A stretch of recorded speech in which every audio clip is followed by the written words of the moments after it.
하나님의 말씀은 로마서 1장 18절로 23절까지 교독을 하시겠습니다. 하나님의 진노가 불의로 진리를 막는 사람들의 모든 경건치 않음과 불의에 대하여 하늘로 조차 나타나나니 이는 하나님을 알만한 것이 저희 속에 보임이라. 하나님께서 이를 저희에게 보이셨느니라. 창세로부터 그의 보이지 아니하는 것들 곧 그의 영원하신 능력과 신성이 그 만드신 만물에 분명히 보여 알게 되나니 그러므로 저희가 핑계치 못할지니라. 하나님을 알되 하나님으로 영화롭게도 아니하고 감사치도 아니하고 오히려 그 생각이 허망하여지며 미련한 마음이 어두워졌나니 스스로 지혜 있다 하나 우준하게 되어 썩어지지 아니하는 하나님의 영광을 썩어질 사람과 금수와 버러지의 형상의 우상으로 바꾸었느니라. 오늘도 하나님 앞에 감사함으로 예배하는 여러분의 심령이 물된 동산같이 하나님이 부어주시는 영적 부요가 가득하고 언제 어디서 무슨 일이라든지 하나님이 함께 하심으로 그 형통이 충만하시기를 예수 이름으로 축복합니다. 아멘. 코로나 사태가 참 길게 간다고 생각합니다. 1년도 훌쩍 넘었고 이제 다 끝날 때까지 얼마나 걸리겠나 하는 마음이 있습니다. 그동안 잘 참았던 분들도 이제 지치고 힘들어서 여기저기서 탄식하는 말을 듣게 되고 또 이 생계에도 남의 일처럼 멀리 있던 일이 이젠 다가와서 정말 사업이나 직장이나 생계가 어려워지는 이유들이 점점 드러나고 있습니다. 이렇게 어려울 때마다 사람들은 말합니다. 정말 하나님이 계신 거야? 그분이 누구신데? 심지어는 신자들마저도 나는 주의 뜻이 무엇인지 모르겠어. 내가 정말 믿는 자인가? 라고 혼란스러워하고 방황한 사람들이 적지 않습니다. 이제 기도할 때에도 하나님 어디 계십니까? 내 기도를 들어달라고 안타깝게 기도할 때 아무 소리도 들리지 않고 조금도 환경의 변화가 없을 때 많이 힘든 경험 우리 다 갖고 있지 않습니까? 정말 하나님이 숨으신 것 같다고 느끼실 때가 여러분 없으셨어요? 하나님 나를 버리신 것 같다고 그래도 나는 하나님께 버림받았나? 라고 생각할 때가 한 번도 없었는지요? 이런 우리의 형편, 느낌과 우리의 생각 이걸 가지고 오늘 본문을 보면은 우린 놀라운 일을 발견하게 됩니다. 즉, 내 생각과 확실히 다른 하나님의 일들을 보게 된다 이 말이죠. 곧 하나님께서는 어느 시대에든지 자기를 숨긴 일이 없다고 했어요. 하나님께서는 처음부터 말씀하신다고 성경에 기록되어 있어요. 그리고 자기를 알게 하시는 일에 대해서 하나님은 무척 적극적이시라는 것을 성경은 말하고 있습니다. 우리 인간들이 안타깝게 여기고 힘들어하고 정말 하나님이 멀리 계신 것 같다고 생각하는 건 정반대로 하나님이 우리에게 다가오시고 자기를 나타내시고 자기를 알게 하시려고 하는 이 노력은 정말 우리 상상을 뛰어넘습니다. 이 본문에도 말씀하기를 그가 만드신 만물에 분명히 보여 알게 되나니 그랬어요. 하나님이 자기를 저희에게 보이셨다고 했어요. 과연 그럴까? 우리가 이 말씀을 자연스럽게 받기에는 지금까지 경험이 참 만만치 않습니다. 하지만 성경은 여전히 말씀하기를 하나님은 창세로부터 그랬어요.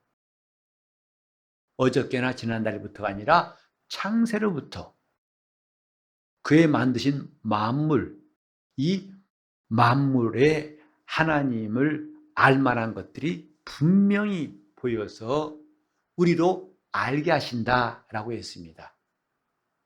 오늘은 이것 좀 함께 생각해 보려고 합니다. 정말 그런가? 하나님께서 숨어 계시냐 아니면 자기를 나타내시냐? 제 신학교 와서도 공부할 때 기억납니다만 하나님이 존재하신다는 이론도 참 많이 있고요. 하나님이 존재하시지 않는다는 이론도 엄청나게 많습니다. 이래서 안 계신다, 이래서 안 계신다. 아직까지도 그 학자들의 논란은 끊이지 않습니다. 자기들 이론을 이길 자가 없다는 거죠. 하지만 오늘 우리 성경에 귀를 기울이면 다른 각도를 갖게 됩니다. 다른 견해를 보게 되는데 여러분 이렇게 야유회 같은 데 가가지고 보물찾기 하신 적 있나요? 많이 찾으셨어요? 전 이상하게 그런 데는 별로 재주가 없나 봐요. 여기저기서 야 찾았다 할 때마다 저는 왜 나는 안 보이는가. 그래서 한 번은 어떤 집사님이 그러더라고요. 목사님 제가 알려드릴게요 그래요. 하도 답답한 모양이죠. 어디다 숨겼는지 알려주겠다는 거죠. 그래서 숨길 만한데 돌 밑에 넣기도 하고 나뭇가지에 넣기도 하고 풀숲 사이에 넣기도 하고 그런 가능성인 데를 알려주셨지만은 별로 못 찾았어요. 그때도. 근데 어떤 분은 몇 장씩 갖고 와가지고 나눠주더라고요. 보물이라고. 보물은 희귀한 겁니다. 숨어있는 겁니다. 다 공개한 보물은 없지요. 하나님은 보물찾기처럼 그렇게 자기를 숨기신 분이 아니라는 거예요. 그래서 어느 장소, 어떤 부분이 아니라 만물에 그가 지으신 만물을 통해서 하나님이 눈에 안 보이시지만 그의 능력과 신성, 곧 하나님이 누구시고 하나님이 뜻이 무엇이고 하나님이 하신 일은 무엇인지를 밝히 보여 알게 하셨다는 거예요. 시편 121편 1절 이하에 보면 이런 말씀이 있어요. 내가 산을 향하여 눈을 들리라. 나의 도움이 어디서 올꼬? 나의 도움이 천지를 지으신 여호와께서로다 하는 말씀입니다. 시편 기자가 하는 말은 참 우리가 보는 것과 다른 것을 말하고 있어요. 우리는 산에 가면 뭐가 보이지요? 나무가 보이고 바위가 보이고 또 꽃이 보이고 좀만 있으면 진달래 필 테인데 이야 꽃이 폈다고 거기서 머물고 맙니다마는 시편 기자의 눈은 더 나가서 관통하는 게 있어요. 이것들을 지으신 이가 생각난다 이 말이죠. 바위를 이런 모양으로 여기에 두신 그분이 계시다. 그가 누구시냐? 나의 도움이시다. 이렇게 시선이 어디를 가든지 그걸 머문 곳마다 하나님이 생각난다. 그래서 저는 시편 121편이 참 마음에 많이 기억되고 남습니다. 내가 산을 향하여 눈을 들리라. 하나님 우리의 눈을 들어서 하나님이 만물을 통해서 자기를 알게 하신 것을 보게 하셨는데 우리는 보지 못하고 있다는 게 얼마나 안타깝습니까? 하나님께서 이 만물을 지으실 때 한 가지도 그냥 지으신 것이 없다고 생각합니다. 하나님이 쓸데없는 것, 필요 없는 것을 만드셨겠어요? 오늘 우리 몸을 보더라도 우리 지체 가운데 단 한 가지도 무익한 것, 있어나 만한 것이 있습니까? 이제 맹장이라고 하죠. 충수, 맹장염 알아보신 분 있을 거예요. 그때 수술해가지고 떼냅니다. 그래서 살아나잖아요. 별로 불편한 거 없잖아요. 하지만 그것도 맹장염이 안 걸려가지고 맹장이 제대로 활동하면 그게 더 유익합니다. 하지만 좀 참고 없는 셈 치고 우리가 극복하는 것이지 하나님이 지으신 것 중에 우리 지체 가운데 필요 없는 것 하나도 없어요. 하나님 말씀도 마찬가지예요. 그 성경에 이사야 선지자 말하기를 너희는 여호와의 말씀을 살펴봐라. 하나도 빠진 것도 없고 짝이 없는 것도 없고 다 하나님의 입으로 말씀하시고 하나님 이걸 다 조성하신 것이다 그랬어요. 하나님께서 하신 일, 그 만드신 만물을 통해서 우리는 하나님이 누구신가를 알 수 있어요. 그분이 뜻이 무엇인가를 우리는 깨달을 수 있어요. 찬송가에 그런 게 있더라고요. 참 아름다워라. 근데 그 뒤에 보면 주 하나님의 큰 뜻을 내 알 듯. 저는 그분이 조금 아쉬워요. 알 듯 하더라도 끝나더라고. 알게 되었다가 아니라 알 듯하도다. 알 듯한 게 아니라 알게 하셨어요. 저는 이 풀 잎사귀 이제 사방에서 새싹이 돋고 풀이 돋던데 아주 연한 빛깔을 띠는 풀들이 나올 때마다 조금만 지나면 이게 더 자라가지고 색깔이 더 짙어지죠. 그 풀섭을 볼 때마다 같은 풀 모양이 없더라고요. 다 모양이 달라요. 그리고 색깔이 다 똑같은 녹색이 아니더라고요. 짙은 것이 있고 옅은 것이 있고 다 달라요. 어떤 만화가가 한 이야기를 제가 기억합니다. 그 사람이 유명한 사람이 만화가인데 그 사람이 그림을 잘 그려가지고 여러 가지 캐릭터, 인물들을 만들 수 있는데 400명 이상은 못 만든대요. 400 이상. 그 400명 이상의 인물을 만들어 놓으면 그 사람은 어느새 이미 만들어 놓은 인물하고 똑같다는 거죠. 아무리 다르게 해도 한계가 있다는 거예요. 우리 교회에도 쌍둥이를 둔 집사님이 계시는데 제가 볼 때마다 그랬어요. 헷갈려요. 그 둘이 헷갈려서 너가 안무개지? 그러면 아니요. 제 동생인데요. 그 다음 주에 제가 또 매우 애써가지고 나름대로 잘 정리해서 네가 안무개지? 또 틀려요. 참 몇 번 제가 그렇게 실수했어요. 근데 엄마는 알아요. 목사님이 똑같아 보이세요? 다르잖아요. 예, 이렇게 다르잖아요. 그렇게 보고 다음 주에 또 못 맞췄어요. 요즘은 좀 크니까 이제 알아보겠더라고요. 이렇게 달라 보여요. 쌍둥이라고 남들은 똑같이 보지만 사실은 다르잖아요. 하물며 우리가 각각 얼마나 다른 모습이 있습니까? 여러분 서로 둘러보세요. 같은 모습, 나와 똑같은 사람 아무도 없어요. 만화를 그린 사람은 400명 이상 못 그린다고 하는데 인물을 이렇게 60만 명도 아니고 또 72억도 아니고 지금까지 이 땅에 나왔던 인류 가운데 단 똑같은 모습이 하나도 없어요. 도대체 이렇게 창조하신 분이 누굴까? 한번 생각해 본 적 있습니까? 하나님만이 가능하시다 이 말이에요. 여러분 공무원 중에서 가장 고맙다고 여기는 공무원 누구라고 생각하십니까? 물론 좀 다르겠지만 아마 대부분 119 소방 구급대원이라고 하는 데는 많은 분들이 동의할 거예요. 그래 그분들한테는 월급 좀 많이 더 주라고 하는 이제 그 뉴스도 봤어요. 우리 시민들의 의견이 저분들 좀 처우를 개선합시다. 너무 고맙다 이 말이죠. 불 가운데 뛰어들어서 어려움 당한 사람을 구원해내고 그리고 급히 달려가는 구급차 보면서 우리는 뭘 생각할까요? 참 누가 급한가 보다. 또 그를 도우려고 하는구나. 그런 구급차 볼 때마다 우리는 우리 영혼을 구원하신 주님을 떠올릴 수 있어요.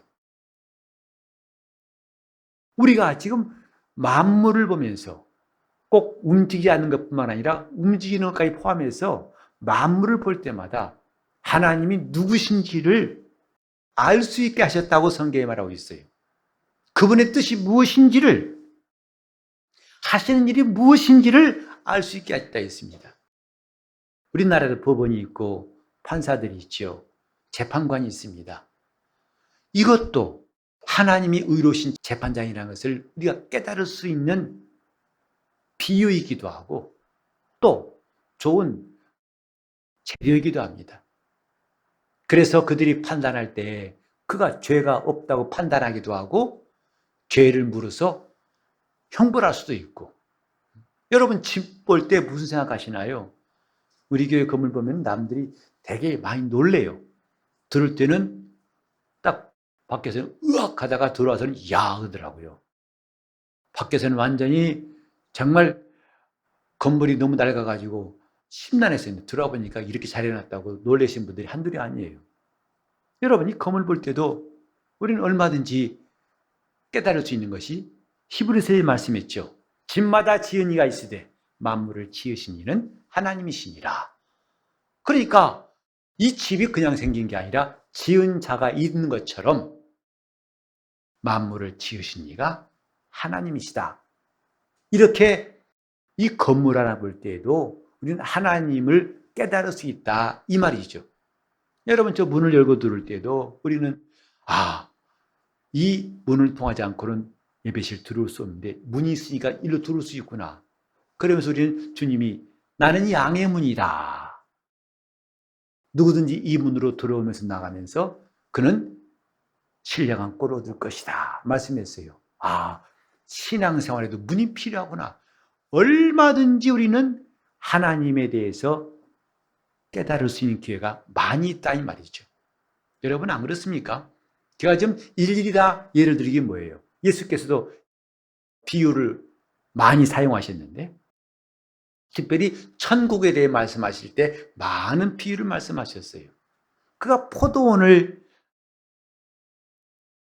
말씀하실 때 나는 참 포도나무요 내 아버지는 농부시다 하셨어요. 포도나무가 여러 나무보다도 좀 우리에게 주는 뜻이 참 특별한 게 뭐냐면 포도 여러분 보셨지? 그건 덩굴이잖아요. 포도는 스스로 설 수가 없어요. 반드시 받침대를 세워줘야만 포도나무가 자랄 수 있습니다. 그렇게 포도나무를 통해서 왜 주님이 나는 참 포도나무를 하셨을까? 그가 우리를 위해서 하신 일이 뭐냐면 우리를 구원하신 일인데 왜 구원하셨을까? 사람은 원래 포도나무처럼 받침대가 없이는 설 수가 없고 살 수가 없다. 반드시 구주가 필요하다는 것까지도 우리는 깨달을 수 있다 이 말이죠.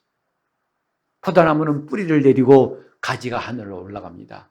바로 하늘로부터 온 빛을 받고 그 다음에 땅에서 수분을 끌어올려야만이 살아날 수 있어요.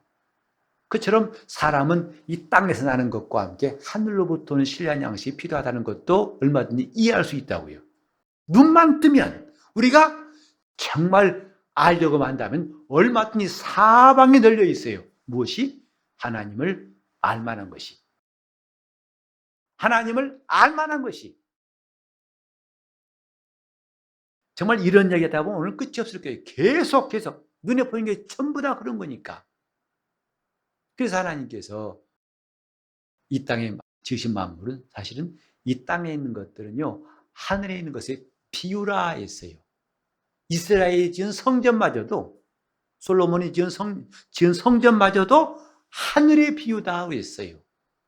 그리고 이 땅에 있는 것 자체도 하늘에 있는 것들의 비유라 말씀하셨어요. 우리는 이 책을 볼 때마다 아이고 책이 두껍다 공부하려면 힘들겠다 아마 생각나는 게 아니라 하늘에 하나님 보좌 앞에 놓여있는 책을 생각합니다. 그 책의 이름이 기록된 자는 영생에 들어가고 하나님이 나중에 심판하실 때에 여기에 행한 대로 기록된 대로 심판하신다는 말씀이 생각나가지고 성도들은 깨어있고 하나님 앞에 은혜를 사모하게 되죠. 여러분이 이처럼 몇 가지 예를 들으셨습니다만 여러 가지로 우리가 정말 그를 향하기만 하면 그에게 눈을 돌리기만 하면 하나님이 누구신가에 대해서 그리고 하나님이 얼마나 적극적으로 우리에게 자기를 알게 하시려고 하셨는가를 공감할 수 있고 인정할 수밖에 없습니다. 하나님 우리에게 자기를 적극적으로 알게 하신 절정이 뭐냐? 예수 그리스도예요. 예수 그리스도가 가장 가까이 오신 그리고 가장 하나님을 잘 알게 해주신 이를 위해 구주시다. 그래 사람들은 직접 하나님의 음성을 그를 통해 들었고 하나님이 하신 일이 무엇인가를 눈으로 보았어요.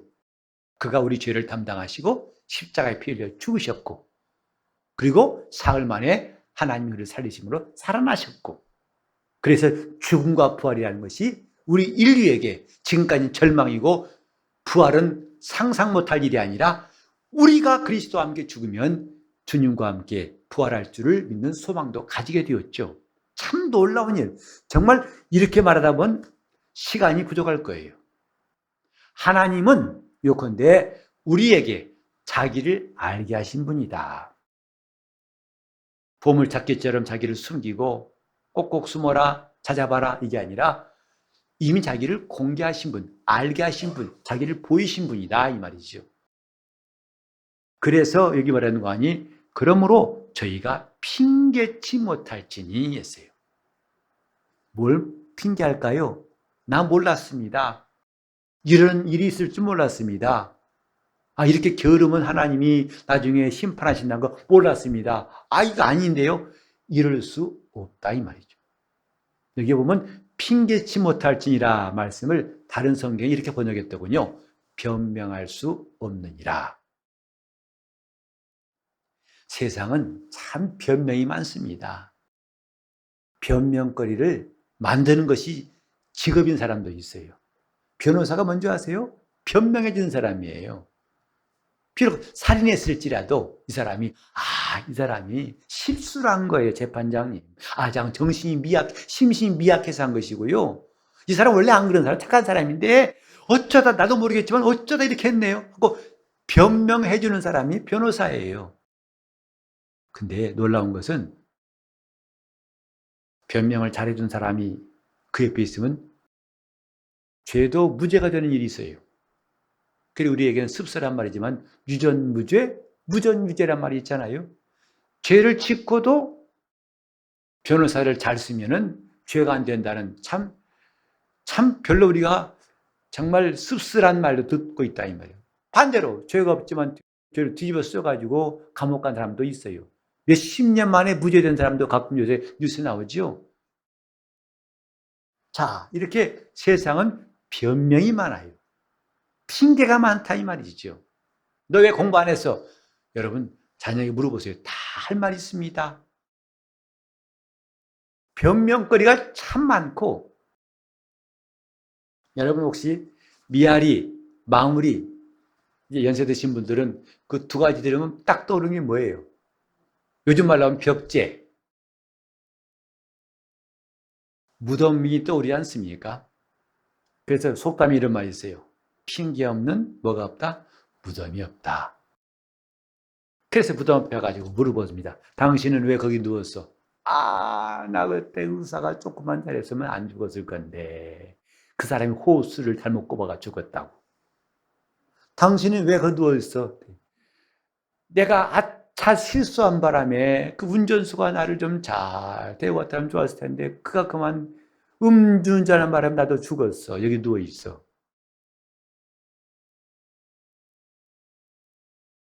핑계 없는 무덤 없단 말이 속담으로 있지 않습니까? 세상은 핑계가 많습니다.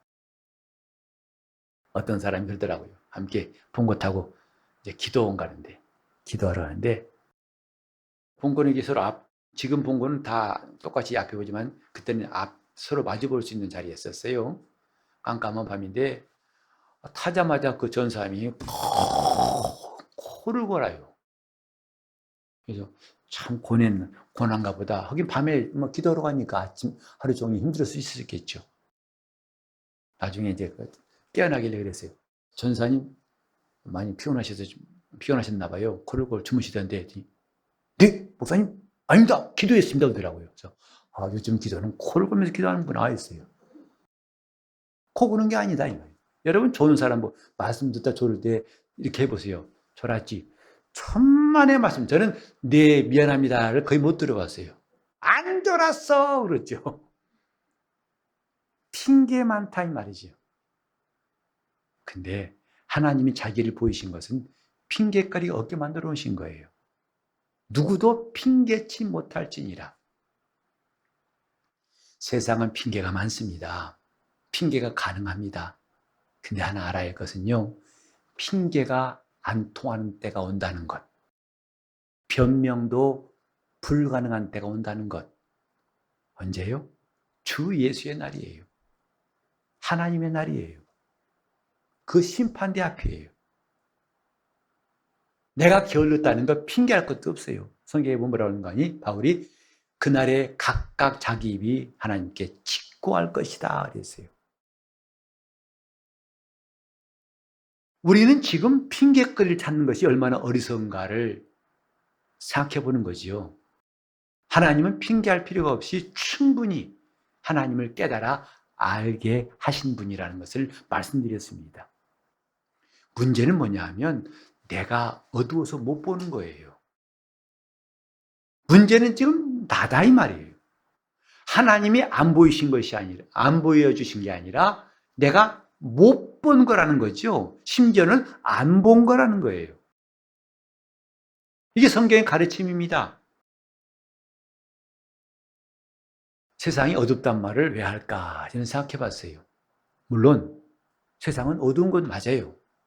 저 우주선 타고 우주에서 지구 찍은 사진 보면은 깜깜한 그 흑암 가운데 지구가 있더라고요. 맞습니다. 그래서 낮에는 해가 뜨고 밤에는 또 불야성을 이루고 전기불로 환히 밝힙니다. 뭐가 어둡단 말인가? 이렇게 생각할 수 있지만 또 한 가지 관점이 뭐냐면 하나님의 아들이 와서 이 땅에 계셨지만 그를 영접하지도 않고 몰라보고 그를 배척할 만큼 그를 알아보지 못할 만큼 세상은 어둡더라. 창세기 1장 2절에 보면 흑암이 깊음 위에 있고 하나님의 신은 그 위에 운행하시더라. 깜깜한 흑암, 성경은 시작부터 깜깜한 흑암이 있다고 말씀했어요. 근데 이 흑암이라는 것은 그냥 해가 뜨면 사라진 흑암이 아니에요. 하나님이 광명을 두셔서 낮에 해와 밤에 달을 두셔서 빛을 만들어 놓으셨지만 그렇다고 해결되지 않는 흑암이 뭐냐? 영적인 흑암이에요. 진짜 흑암이라 이 말이죠. 그 진짜 흑암은 하나님의 아들이 와도 그를 알아볼 수 없는 어두움이에요. 진리의 말씀을 들어도 그 말씀을 깨닫지 못하는 어두움이에요. 우리 마음은 어둠이 가득 차 있다는 것. 아니 이 마음에 뭐 햇빛이 들어갑니까? 전기불 들어갑니까? 아니잖아요. 그게 안 들어가 어두운 게 아니에요. 하나님의 빛이 들어오지 않아서 어두운 것이죠. 하나님을 알아보지 못한 것이 우리 안에 있는 어둠이다 이 말이죠. 지금 예수 믿으면서 우리가 왜 방황하는가? 그분을 몰라 방황하는 거 아니겠어요? 그분을 알아야 믿지요. 알면은 그분을 누가 신뢰하라 해도 하지 말라 해도 그를 믿을 것입니다. 주님을 결사적으로 변호하고 절대적으로 신앙을 놓지 않을 겁니다. 근데 왜 믿다가 관둔하여? 몰라서 그래요. 천국이 땅을 확실히 믿는다면 그가 믿음을 포기하겠습니까? 지옥이 땅을 안다면 그가 과연 예수 믿는 것을 포기할까요? 몰라서 그래요. 아는 것 같았었는데 보니까 아니더라. 그래서 믿음을 떠나버릴 수가 있는 것이죠. 문제는 뭐냐면 아는 게 중요한데 하나님은 알게 하셨고 그런데 우리가 정작 알지 못하는 이유가 뭐냐? 빛이 없어서 어두워서 그렇다 이 말이에요. 우리는 눈을 감고 보면요 안 보입니다. 분명히 내 앞에 있지만 안 보여요. 없는 게 아니라 안 보이는 거예요. 하나님이 안 보이신 게 아니라 보여주셨어요. 숨으신 게 아니라 알게 하셨어요. 근데 뭐예요? 내가 지금 어두워서 못 보는 거예요. 못 듣는 거예요. 말하지 못하는 거예요. 왜? 그것이 죄인된 인간의 모습이고 비록 구원받은 성도랄지라도 옛사람의 습관이 남아있어서 끝없이 자기를 어둠 속에 빠뜨릴 수 있다고 성경 말하고 있습니다. 문제는 나다 이 말이에요. 나부터 시작해야 한다 이 말이죠. 사도행전 17장에 이런 말씀이 있습니다. 30절과 31절에 보면은요. 알지 못하던 시대에는 하나님이 허물치 아니하셨거니와, 이 허물치 않았단 말은 다른 말로 하면은 간구하셨거니와, 혹은 눈 감아 주셨거니와, 이렇게 되어 있더라고요. 다른 말로 하면은 그대로 내버려 두셨지만, 이 뜻이에요. 언제는? 알지 못하던 시대에는. 그러나 이제는 어디든지 사람을 다 명하사 회개하라 하셨으니, 이제 이는 정하신 사람으로 하여금 천하를 공의로 심판날을 작정하시고, 이제 저를 죽은 자 가운데서 다시 살리신 것으로 모든 사람에게 믿을 만한 증거를 주셨기 때문이다.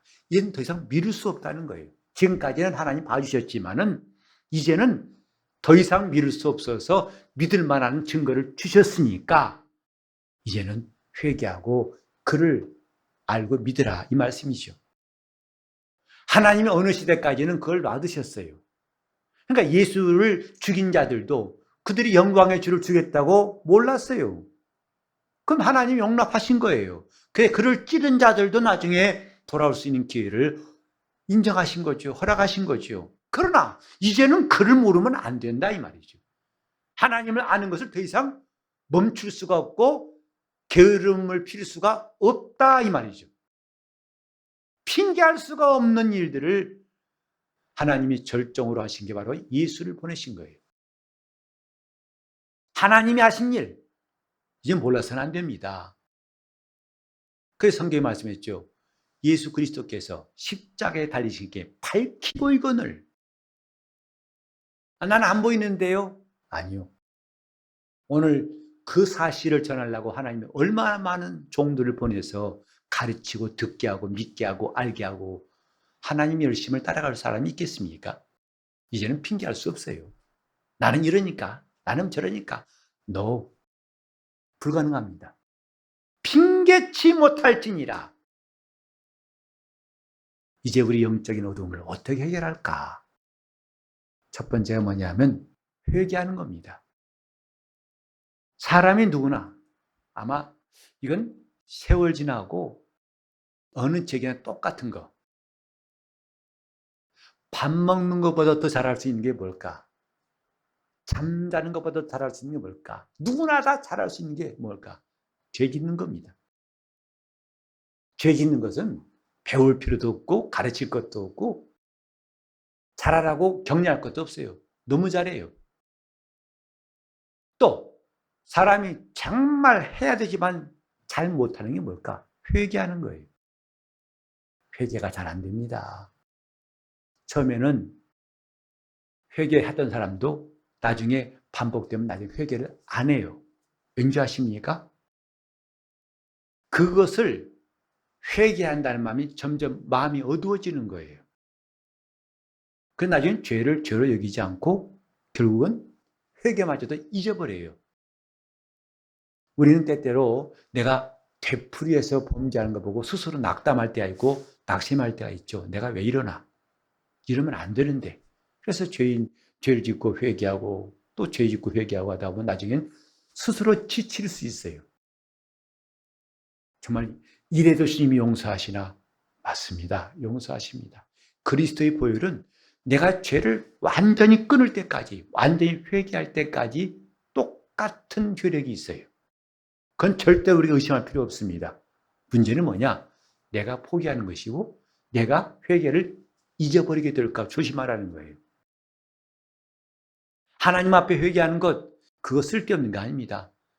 회개를 사랑하는 사람이 신앙생활을 잘할 수 있어요. 우리가 부족하지요. 그러나 회개를 못하는 것은 그건 불행한 일이에요. 하나님 우리 부족함을 얼마든 용납하시지만은 회개치 않은 사람에 대해서는 하나님이 상관치 않다는 사실을 성경은 말씀하고 있거든요. 그러니까 이런 하나님은 밝히 보이셨고 우리는 어두워 보지 못하는 이런 현실을 타개할 수 있는 첫 번째 방법, 회개예요. 내가 주를 알고자 합니다. 내가 이렇게 보지 못하는 것을 주여 불쌍히 보시옵소서. 내가 정말 하나님을 알고자 하면 적극적으로 하나님이 우리에게 자기를 보이신 것 못지않게나도 하나님을 알려고 합니다. 그 바울은 그런 하나님에 대해서 하나님의 열심이라고 했어요. 하나님의 열심을 우리는 그가 만드신 만물을 통해서 확인할 수 있고 그가 하신 역사를 통해서 경험할 수 있는데, 이렇게 하나님이 열심으로 우리에게 역사하신 것은 뭐냐? 회개하라는 거예요. 회개하면 다시 기회가 온다. 회개하면 다시 빛이 들어오고 다시 볼 수 있다, 이 말이죠. 이 눈은 실명하면 다시 못 보는 것도 큰 불행이죠. 그러나 회개하면 하나님 다시 보게 하신다는 것. 성경 유난히도 소경 이야기가 많이 나온 것을 저는 참 주목하고 싶어요. 바디메오도 낫게 하시고 눈뜬 사람이 참 많이 나온다고요. 왜 주님이 소경 고치셨을까? 우리가 바로 그렇게 눈뜰 사람이란 거 아니겠습니까? 두 번째로 이제 필요한 것은 죄는 지을수록 어두워지는 것. 이걸 우리 알아야 됩니다. 그래서 마음이 더 어두워지지 않도록 우리 자신이 정말 이것을 깨어서 살려고 해야 됩니다. 사도 바울이 에베소 교회에 기도한 것이 나오는데 에베소 1장 17절에 이런 말씀이 있어요. 우리 주 예수 그리스도의 하나님 영광의 아버지께서 지혜와 계시의 정신을 너희에게 주사 하나님을 알게 하시며 그랬어요. 마음 눈을 밝게 하사 하나님을 알게 하시며, 우리는요 하나님이 살아계신가 하지만 마음 눈이 어두우면 알 수가 없어요. 육신의 눈도 밝아야 되지만은 더 밝아야 할 것이 마음 눈이에요. 지혜와 계시의 정신을 주사 하나님을 알게 하시며, 이것은 바울의 기도뿐만 아니라 에베소 교회 교인들의 기도뿐만 아니라 오늘 저와 여러분의 기도가 되어야 할 것입니다. 아멘. 내게 지혜와 계시의 정신을 주시옵소서. 하나님의 지혜가 들어오게 도와주옵소서. 하나님을 알게 해달라고. 하나님이 인색하지 않게 적극적으로 자기를 알게 하셨으니 이제 우리 차례라는 것 말씀드렸는데, 우리는 어떻게 할까요? 하나님을 알게 하소서. 하나님을 알게 하소서. 우리가 정말 이것을 원하여 하나님 들으신다면 우리 눈이 열려서, 아까도 우리 눈이 가는 곳곳마다, 내 시선이 머무는 곳곳마다 하나님이 기억나고 하나님의 뜻이 깨달아지고 하나님이 하신 일을 믿게 되고 알게 된다, 이 말이죠. 이게 성경 말씀이에요. 그러니 지금 필요한 것, 더 이상 내 영혼이 어둡지 않아야 한다. 내 속에서 이제 내 지각이 어두워지고, 여기도 보면 본문에도 마음이 어두워지고 우준하게 돼요. 우준하게 되라는 말이 좀 어려운 말인데 쉽게 말하면 어리석게 되어 이 뜻이에요. 어두워지면요, 이게 지금 밥상인지 책상인지 모르죠. 이게 뭔지 모르죠. 엉뚱한 소리 할 수 있고 엉뚱한 일 할 수 있지요. 마음 눈을 밝게 하사, 주님, 나는 마음이 어둡습니다. 아무리 불을 많이 켜도 내 영혼은 밝힐 수 없습니다. 오직 하나님 말씀만이 나를 밝힐 수 있습니다. 고린도후서 4장 6절에 이런 말씀이 있어요. 어두운 가운데 빛이 있으라 하신 말씀. 그 창세기 1장 2절의 말씀이거든요. 2절 이하의 3절 말씀인데, 창조하실 때 빛이 있으라 하신 말씀이에요. 그렇게 말씀하신 하나님이 이제는 예수 그리스도의 얼굴에 있는 하나님의 영광을 아는 빛을 우리 마음에 비추셨느니라. 이게 복음의 빛이에요. 이게 지금 우리가 사모해야 할 빛이라니 말이죠. 주님, 내 마음에 빛이 비치게 하여 주시옵소서. 어두운 내 영혼에 빛이 비치게 도와주시옵소서. 이런 기도가 이제 우리에게 필요한 때가 왔어요. 이 사람이 영적인 사람이에요. 이런 거 없이 그냥 교회 나와서 앉아있다가 한다면 무슨 소용이 있겠나요? 성경이 여전히 옛날처럼 답답하고 읽으면 줄이고 도대체 무슨 말인지 모르겠고 이게 똑같다면 무슨 소용이 있겠어요? 주님, 이제는 이 말씀이 내게 들리게 하시고 성경이 깨달아지게 하시고, 이건 다 우리 마음에 빛이 들어올 때 가능해요. 전에 고재봉이라는 사형수는 감옥에 있다가 전도받았는데 그가 성경 읽는데요, 이 성경이 책으로 보이지 않고 지역이 보이더랍니다. 지역의 광경이 보이더라는 거예요. 문자나 글자나 종이가 아니라 하나님이 이 성경을 본 그에게 기억을 보게 하셨다는 거죠. 그래서 막 그가 회개하고 나중에는 찬송하면서 사형장에서 죽었는데, 오늘 보세요. 지금 그렇게 하나님이 마음을 열어주시고 내 마음 눈을 밝게 하시면 얼마든지 하나님이 만물을 통해 보이신 것들을, 심지어는 예수 그리스도를 통해서 밝히 보이신 것들을 우리도 볼 수 있습니다. 우리가 핑계하려고 연구하지 말고 마음 눈을 밝게 해주시기를 다 같이 구하시기 바랍니다. 아멘. 하나님은 우리에게 이런 기회를 주셨어요. 주님, 내가 보는 게 전부가 아니고 내가 아는 게 전부가 아닌 것, 그래 교만한 자가 되지 않게 하시고 이제부터 하나님을 아는 사람, 마음 눈을 밝게 하사 하나님을 아는 사람 되게 해달라고 우리 한번 다 같이 통성으로 기도하시겠습니다. 주님이 살아계신 것을 믿고 의지하는 우리를 도와주시기 원합니다. 하나님 아버지, 우리가 참으로 얻은 영혼임을 고백하오니 우리 영혼을 밝게 도와주시옵소서. 얻은 죄악계에서 방황했던 우리 영혼을 주 예수 구원하셨사오니 이제 우리가 빛 가운데로 걸어갈 수 있도록, 빛의 자녀로 살 수 있도록 도와주시옵소서. 하나님이 창세로부터 지금까지 말씀하시고 자기를 보이시고 알게 하셨건만 우리는 하나님이 안 계신다고 생각할 때가 많았고 하나님이 나를 멀리한다고 오해할 때가 많았습니다. 이제 이런 걸 다 고치고 회개하여 주께로 돌아가오니 우리를 영접하여 주시옵시고 우리를 빛의 사람으로 만들어 주시옵시고 지혜와 계시의 정신을 주시옵시고 마음 눈을 밝게 도와 주시옵시며 우리 주 예수를 알고 믿는 사람, 그래서 주를 따르는 사람 되게 하여 주시옵소서. 아멘. 우리 마음속의 어둠에 모두 다 물러가게 도와 주시옵시고 주님의 빛이, 영광의 빛이 들어오는 기쁨과 감사와 놀라운 변화가 있도록 인도하여 주시옵소서. 아멘. 예수 이름 받들어 기도 올리옵나이다. 아멘.